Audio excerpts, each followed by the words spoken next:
Jamia Masjid Al Sadiq na.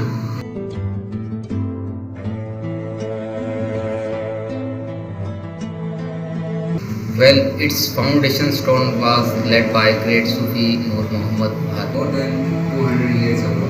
Its renovation was done in 1937 by Nawab Sadiq after returning from Hajj. It's so big that almost 50,000 people can pray at a time. Can you guess how this mosque is running for 90 years?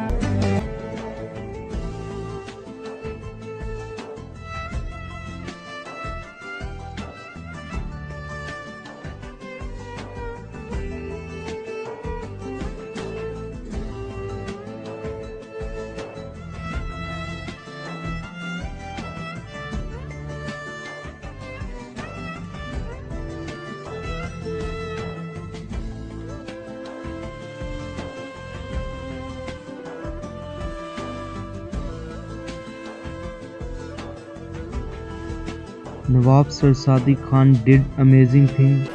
He built more than 300 shops beneath the mosque so that its rental income will run this mosque forever. And it has been 90 years. This beautiful mosque covering is expensive without any government support.